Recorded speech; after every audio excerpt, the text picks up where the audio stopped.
Direct News TV. August 16, 2023.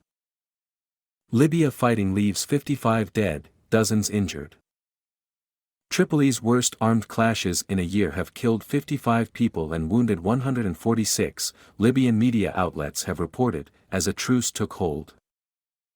Fighting erupted on Monday night and raged through Tuesday between the influential 444 Brigade and the Special Deterrence Force, two of the many armed groups that have vied for power since the overthrow of longtime ruler Muammar Gaddafi in 2011.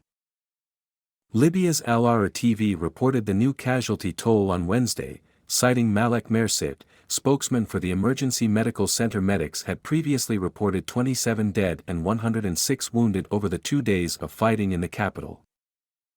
In August last year, 32 people were killed and 159 wounded in Tripoli during battles between divided Libya's two rival administrations that compete for power through shifting alliances with the fighting groups on the ground.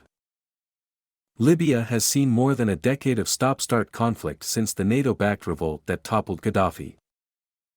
A period of relative stability had led the United Nations to express hope for delayed elections to take place this year, and the latest fighting triggered international calls for calm.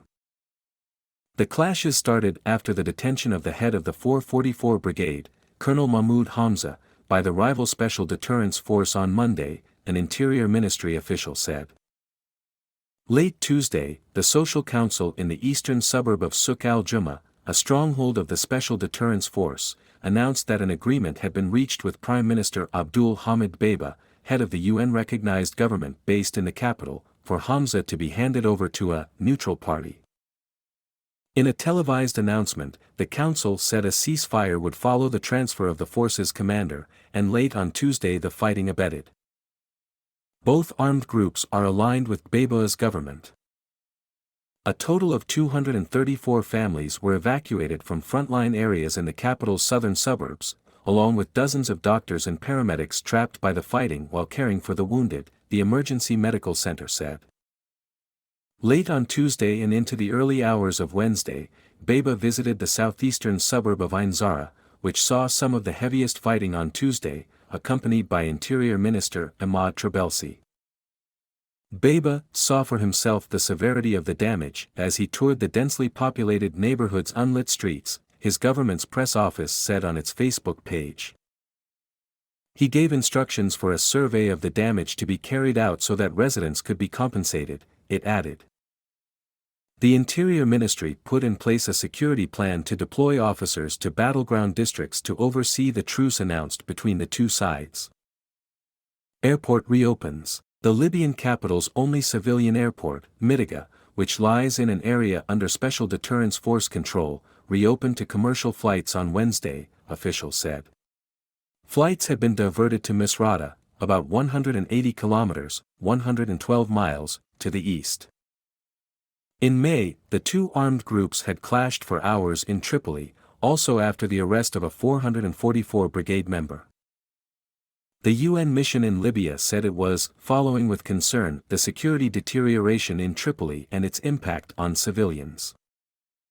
Human Rights Watch Libya researcher Hanan Sulla expressed outrage that the capital's armed groups continued to settle their differences with heavy weaponry in residential areas without being held accountable. Surely, Libyans at risk of such violent incidents deserve more. Nothing will change unless there are consequences, she said. Libya specialist Jalal Harkawi said the latest clashes highlighted the failure of the international community to address the problem of the fighting groups. However events unfold, the past 3 years have been wasted by diplomats, politicians, the security planners and peacebuilding specialists. Tripoli is a territory even more dominated by the militias than before, Harkawi said. The 444 Brigade is affiliated with Libya's defense ministry and is reputed to be the North African country's most disciplined. It controls the southern suburbs of Tripoli and other areas. The Special Deterrence Force, commanded by Abdul Rauf Kara, is a powerful ultra-conservative group that acts as the capital's police force and controls central and eastern Tripoli, Mitiga Air Base, the civilian airport and a prison. Libya is split between Baba's UN-backed government in the west and another in the east backed by renegade General Khalifa Haftar. My name is Kingsley. Please like, share, subscribe and hit that notification bell so you can be the first to be notified whenever we post. You won't regret it.